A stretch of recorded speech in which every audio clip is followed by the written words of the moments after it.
Thomas Green here with Ethical Marketing Service. On the episode today, we have Ryan Warriner. Ryan, welcome. Thank you very much, Tom, for having me on. It's my pleasure. Would you like to take a moment and tell the audience a bit about yourself and what you do? Sure. Yeah. Ryan Warner, and I'm do a couple different roles in a few capacities. I always think for a second before I answer this because depending on who I'm speaking to, there's more value in different roles. But overall, I'm a professor of communication. I've been a professor for about 8 or 9 years now. I'm also an executive coach. I coach many clients. I consult with many different organizations on optimizing their messaging, their communication aspect internally and externally. And in parallel, I'm also a published author. So I write books, write articles, I write research. So I try my hand at a little bit of everything. But lately, or most recently, my book has just been published, The Effective Presenter. And I try to help as many folks as I can with their speaking, with their delivery, optimizing their communication so they can realize better results. Good intro. I know we spoke previously about this, but would you like to just go through the story of how you went from, should we say, professor to being a consultant or a coach? Yeah, sure. So what happened? It was kind of an accident almost. It was just by happenstance. I have a number of friends who I grew up with, and a few of them relocated to California because I was born in Canada. And when they went to California, I went out there to visit them one summer on vacation. You know, they persuaded me. And being from the cold, frozen north, as you can imagine, going to California wasn't much of a hard sell, especially in the winter time. So I went there just thinking it was going to be a vacation, go see some sights, things like that. And I ended up being kind of brought into a couple conversations again just by happenstance. Some of the folks I was visiting, friends of friends, if you will, they were discussing their pitch that they had coming up for their startup company. They needed some investment, and there was a few other companies there that were in the midst of fundraising as well. So what I did was I kind of sat in on a couple, just happened to be there. And then afterwards, I spoke to one of the co-founders in private, and I said, hey, you know, not to push anything on you, but if you want my suggestion, I would restructure this. And they said, what do you mean? And I explained, I said, I wouldn't start with, what you've been doing for the last 4 years, right? I would start with, what they need to see, where the value is. And then we kind of worked our way from there. And by worked our way from there, I mean, they slowly kind of picked my brain, and I didn't think anything of it at the time. It's kind of funny looking back on it because I just thought we were having a conversation. I didn't know what the future held for me. And it was, the next day, and I, going on about my business, on to my next adventure, they reached out and they said, can you come back? And I said, yeah, sure. And one thing led to another. After that pitch, where they were successful, they received their funds, more than they asked for actually. And then I got an email from someone else. Hey, I got your name from so and so, from one of my friends, and can you come in and help us? And then that led to a larger company, and then that led to corporate training, and then that led to, so it kind of just snowballed after that. It's kind of interesting. Do you ever think about, the impact that you had there? Is that company still going? Do you know? Yeah, they are actually. They just reached. They actually went public about a year ago, but yeah, they were in startup for not in startup, but like a private company for a long time. I think about it sometimes because sometimes so many things happen in a day, and we don't really get a chance to process one or two individual events just because there's so much going at us. I'm sure my listeners out there know, and I'm sure you know as well, like sometimes so many things happen in a day and you go home and you forget three of them, right? Because there's other things that happen. But when I actually took a second to process, I realized that they knew right away the value that I was giving them. But to me, it was just, I was just giving them what made sense to me. And I was just, trying to be helpful to a friend of a friend whom had invited me down there. And then, yeah, now thinking back, it's like, if I would have been shy and not said anything, I don't know where I would be right now. That was the turning point of my life, basically. It is interesting because I think people do have those thoughts of, should I offer my opinion here, or should I just keep myself to myself? Because I don't want to offend anyone type thing. But if it is the case that they wouldn't have raised the finance because you didn't help them, I mean, that's a significant difference just by helping, I would suppose.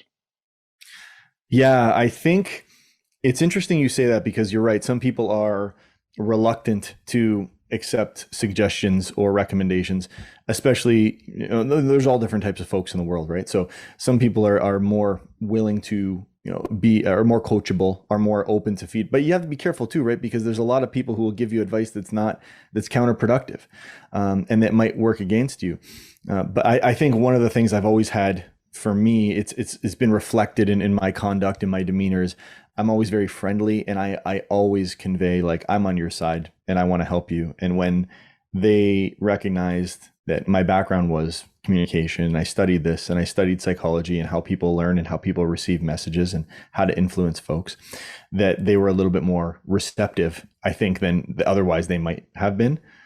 But yeah, just thinking back on it now, you sparked a memory for me. I'm thinking, wow, yeah, I don't know where I would be in my life if I had not gone on that trip and had not spoke up. So was it quite bad, their pitch, before you helped? It wasn't bad. It was for a different audience. So it wouldn't have the optimal result for investors, let's say. However, if they were looking for a partner, or if they were looking for someone to kind of merge with, it have been better suited because it was more technical in nature. It was more about the features, the functionality, and rather than the value of growth and the opportunity in the market, and things that investors are more concerned with. Does that make sense? Yeah, I think so.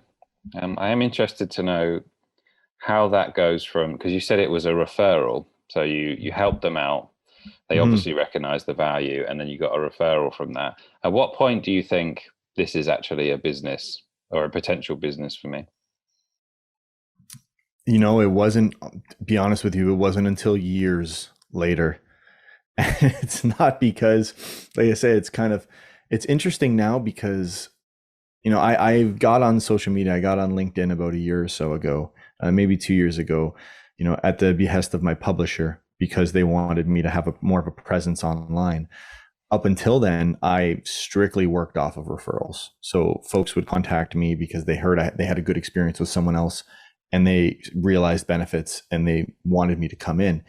So that I didn't realize when I got on social media, especially on LinkedIn, that it's like everyone and their brother is calling themselves a coach and a consultant. So I actually never referred to myself as a coach or a consultant until recently. But I think it was about 3 or 4 years after I started when I realized, okay, I'm going to have to, this is not just, Ryan Warriner anymore, Ryan J. Warriner. I needed to start a company, and I needed to actually focus and develop some brand recognition, some awareness, because like before that, like as I say, it was just me, and I just viewed it as helping out folks who needed help when they requested, because that's what I do. And then yeah, I had to, like I said, actually go down the whole business road, which I wasn't too overly enthusiastic about to begin with. I'll be honest with you. I quite liked being just kind of like on call when requested. I wasn't a big fan of having to promote and constantly prove what I can do. I'd rather just folks who know and they refer someone else, then I come in. It's much easier for me to work with companies in that nature. Is that because you're predominantly a professor, or you were? What's the So you had your sort of 9 to 5 job, and it was like a side gig for you initially. Is that right? Yeah, initially it was, yeah, being a professor, it affords you a lot of flexibility and a lot of freedom. So thankfully, and access to tons of research, which has been probably most advantageous, is that I can access like as much research as I want.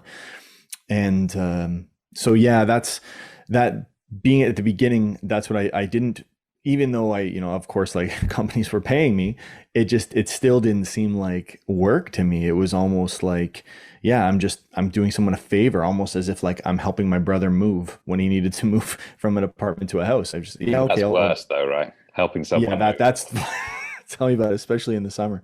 But that's what I viewed it as. So they're asking me for a favor, I'll go in there, help them, and then they get paid. I get paid after. Well, that's great. And I didn't actually think that it was going to be, so shall we say, like a livelihood. Not that it's that now, because obviously I'm still a professor, but yeah, eventually I had to, kind of formalize things and take it to the next level, and that's where professional presentation services came in, and yeah, that's where we are. So, at what point do you become an author? That's a great question, because I'd never fancied myself a fantastic writer, yet I had for a long time written articles and resources and research. When I decided to write the book, that came from so many of my former clients and my current clients who requested my presence and requested my consult on a number of different variety of issues.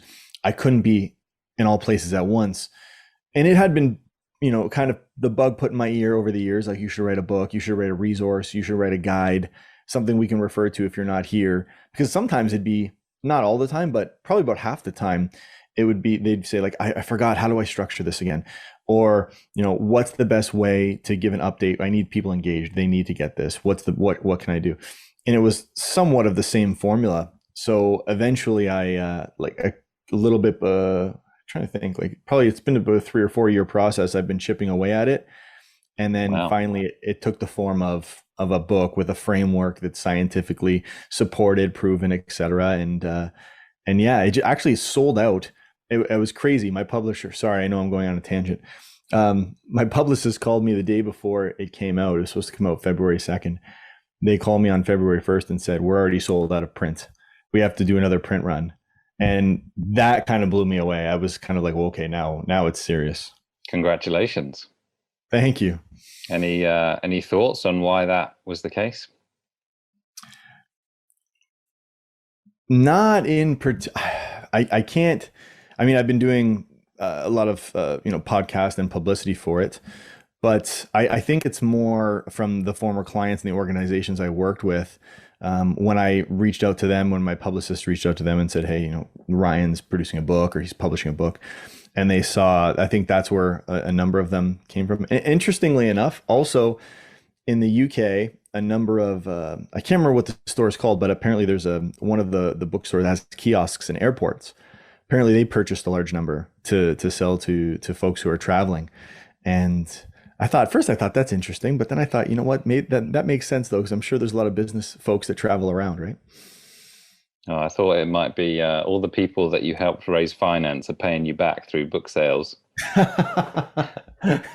Yeah, well, maybe they are. I don't have that specific analytics or data on it, but I hope so too. So you said it took 3 to 4 years. Because the reason why I'm interested in this is because lots of people have very different processes of how they go about writing a book. Did you enjoy it? And what was your process? Yeah, so actually writing the book, Yeah. you're asking? The process was, I first had to sit down and map out my framework. Well, what became my framework, but I started to break down, okay, how, if I didn't know any, or if I were consulting with an organization or with an executive who didn't know the first thing about how to be successful in speaking and presenting and anything, how would I start? And I mapped it out all the way. And then after I refined it, I reviewed it a number of times, it actually solidified as an 11-step framework that it kind of looks like a pyramid. If you see it, I have a visual in my book right beside me. But if you go through the steps, and that's what each step is supported by data, science, and experiences. I always share stories through the book and to illustrate the points. But if you go through the framework, you're effectively, every step you're completing, you're moving the needle incrementally a little bit more in your favor to achieve your desired outcome. And so once I firmed up each of the steps of the framework, and I had a solid base to go off of, each of the chapters, I elaborated and I clarified and kind of went in depth on each of the steps. And I gave suggestions. Something that's important for me is not just the what, but the how. So, for example, everyone says know your audience. You need to know your audience. You must know your audience. And any speaking coach or presentation expert who's worth their salt will tell you that. But what I focus on is the how and the why, and what does that mean? So you know okay, I know who my audience is. How does that help me? Like, how can I now improve my presentation based off this knowledge? And throughout the book, I outline that. I describe, when you find something out about your audience, how you can utilize that knowledge. What does that look like in terms of your presentation design and your delivery, so you can maximize your success? And each of the chapters is like that. That's why I think it was pretty successful, or it has been so far. Is that Dale Carnegie, Know Your Audience? Public Dale, speaking guy.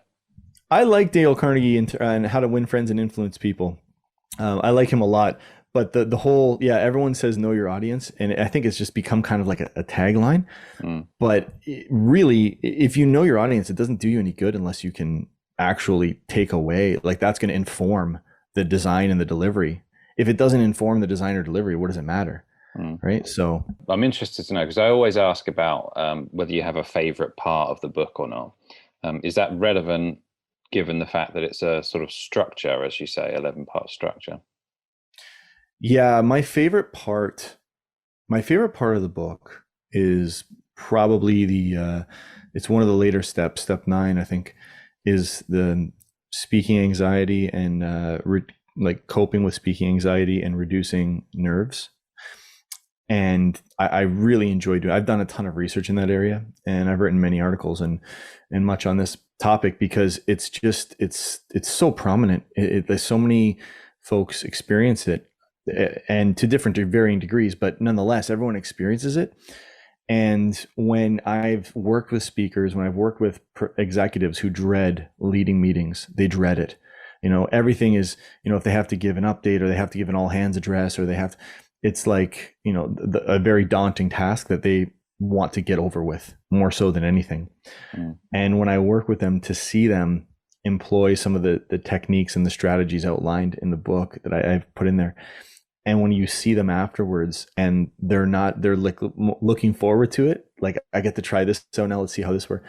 To me, that's most rewarding for me, is when people, they view their next speaking opportunity as an opportunity, not as like a burden or something they have to just grit their teeth and trudge through. Do you know what I mean? It makes sense because of, you've said a couple of times, once in this conversation and once in our previous one, that you get more of a kick out of helping people. So it means more to you to help someone than it does to, let's say, raise finance successfully or something. But can you share a couple of things of what you might tell that person who has speaking anxiety? Yeah, for sure. So it takes all different forms. There are a couple common symptoms that many people feel, and that, like sweating, dry mouth, hyperventilating, or quickness of breath. Sometimes hands get clammy. So there's a number of physical responses that happen, but ultimately, the first step that I usually start with is explaining to folks, whomever I'm working with, is what is happening within their body, that when they feel anxiety, when they feel the nerves, what's actually taking place, like the mechanics internally. And usually it's all an abbreviated version for this purposes, but we sense danger because we're outnumbered by an unfamiliar audience, and that stems back from our ancestors. It's like tribal. Like, if we were on our own with a number of folks we we might be in a dangerous situation. So our brain is screaming, like, get out of here, or the fight or flight type of reaction kicks in, and that releases the adrenaline. And then your body's responding after that. Certain systems are shutting down, certain systems are amping up, and that's all happening subconsciously, right? So it happens to everyone. It's just different people have different stimulus and different degrees of stimuli.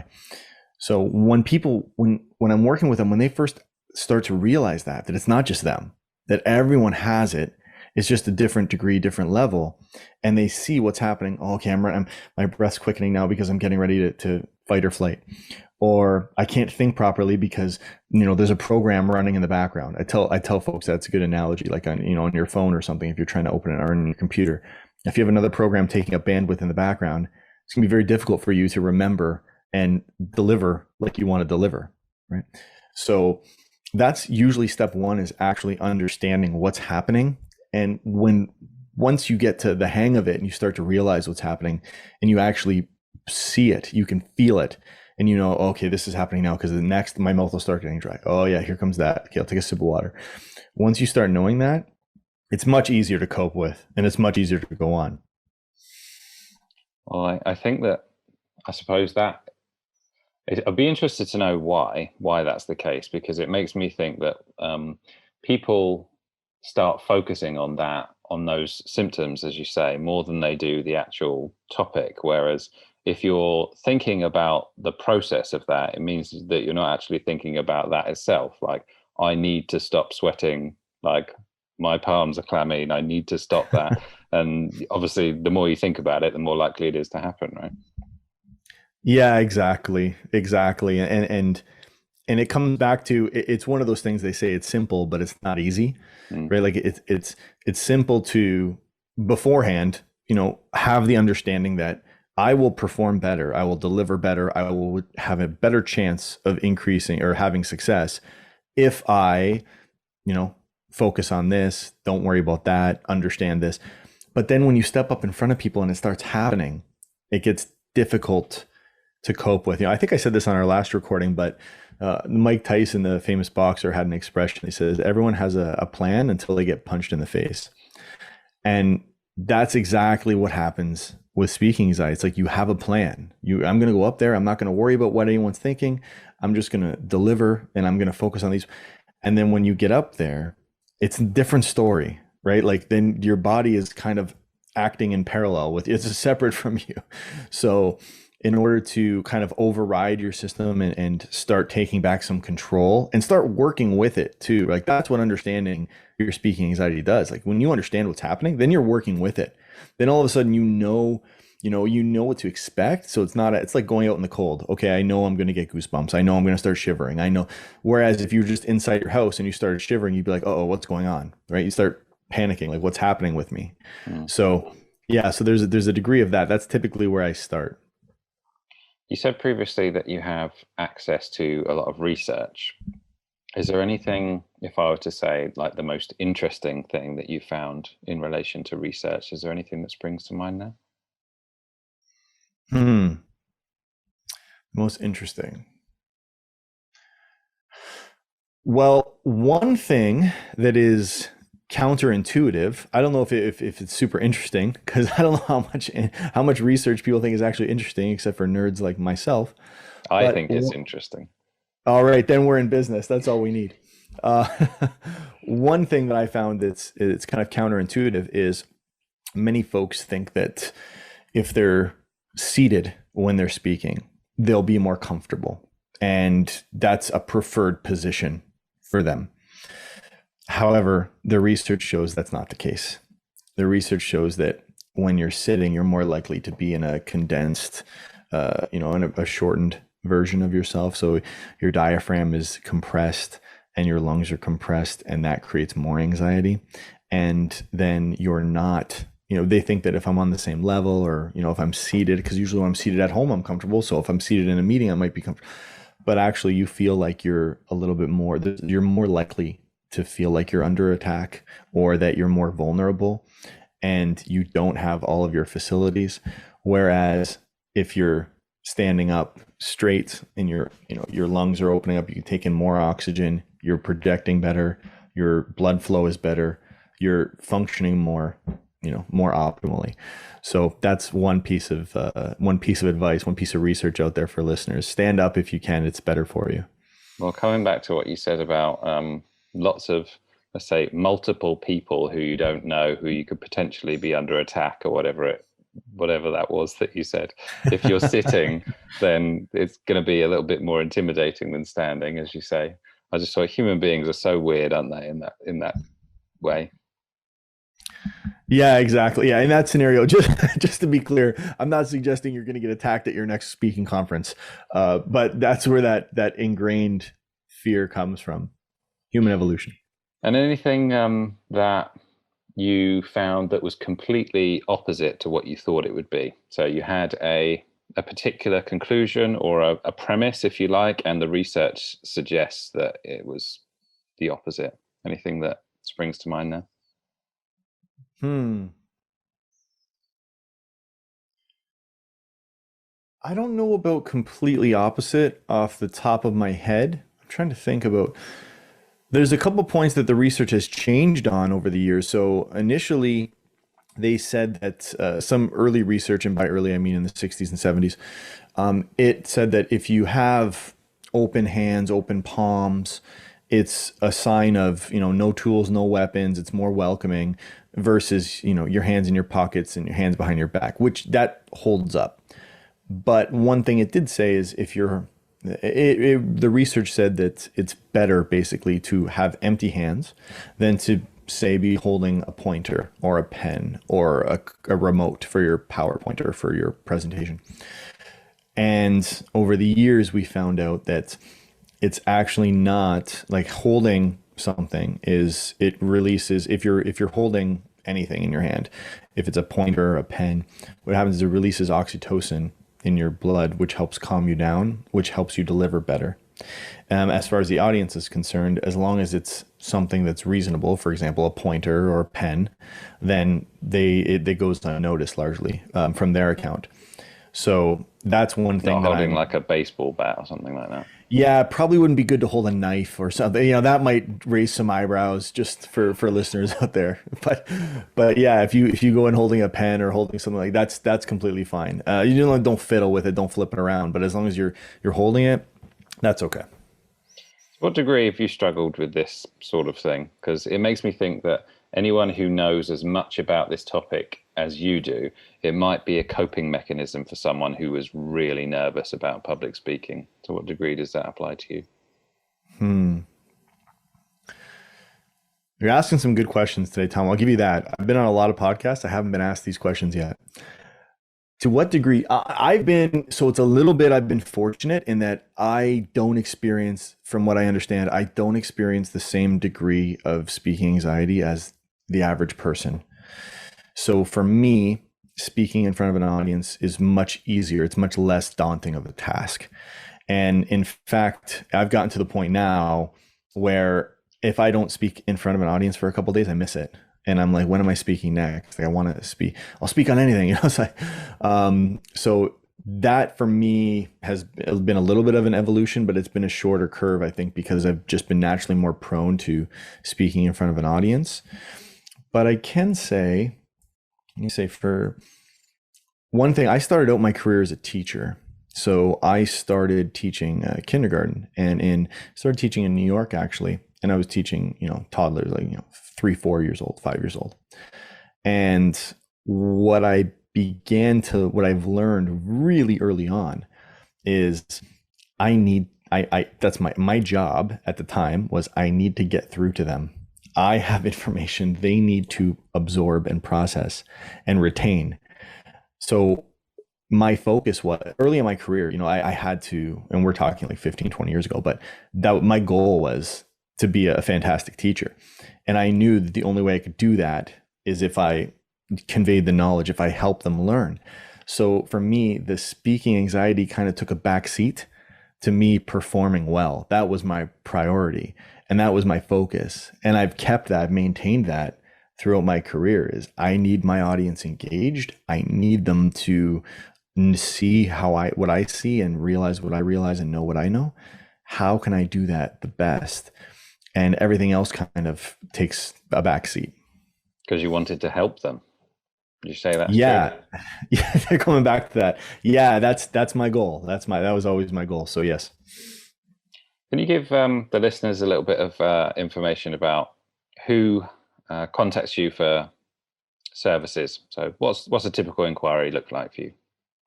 Hmm. Since the pandemic, it's been a lot of, well, recently it's been, can you come and give a talk on your book? Because we have salespeople or customer success managers or what have you that we need to level up their speaking skills when they speak with others. But since the pandemic, a couple of years ago, been requested for a lot of leadership training. So new leaders, people who have just been empowered to a leadership position, equipping them, well, helping them realize the new situation they're in, the new territory that they're navigating, the differences between before and now, and then giving them the tools to do that. So that includes language and phrasing, and that also includes some strategies to help them view and help them simplify some complex problems so they can make informed decisions. So I've been doing a lot of leadership, and what that looks like is I'll either get an email or a phone call, and either from them directly, they'll say, hey, Ryan, we got your name from so-and-so. Do you do training on this? Or we heard you did a fantastic training in team cohesiveness for company X. Can you come here and do you do conflict resolution? Can you do one of those for us? And, we kind of go from there. And sometimes I have an email I get from a former client introducing me to someone saying, Ryan, this is, Greg from company X.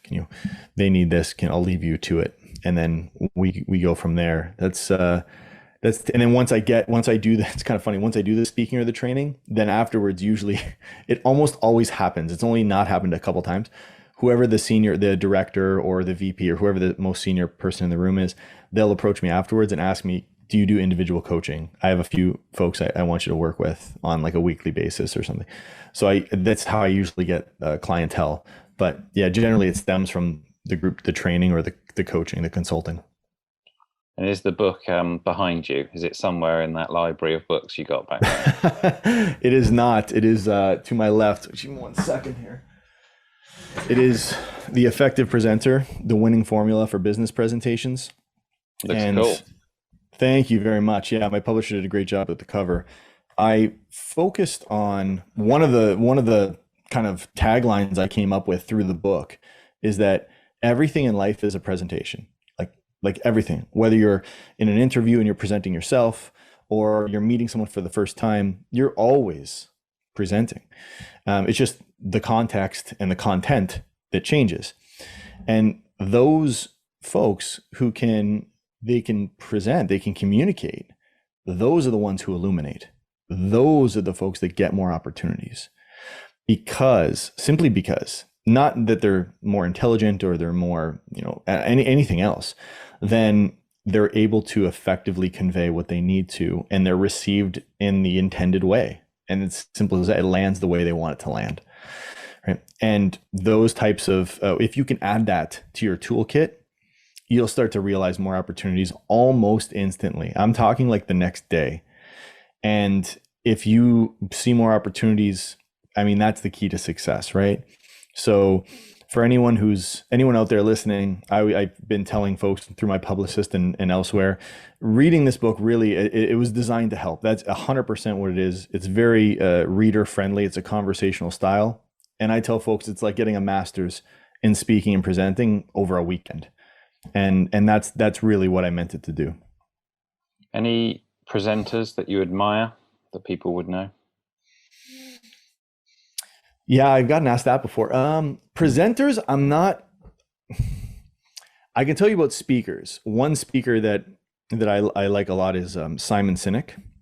He speaks a lot about leadership, and I find his delivery is very, very well timed. And I can tell you from just, he makes it look easy, that's an expert thing to do, right? He makes it look easy, but you could tell there was hours and hours of rehearsal behind it. So yeah, Simon Sinek would be one of my top speakers. If folks are out there looking for a model of what a great speaker is, then I would check him out. We'll do that. So you're in book promotion phase at the moment. What's next for you? Yeah, that's a great question.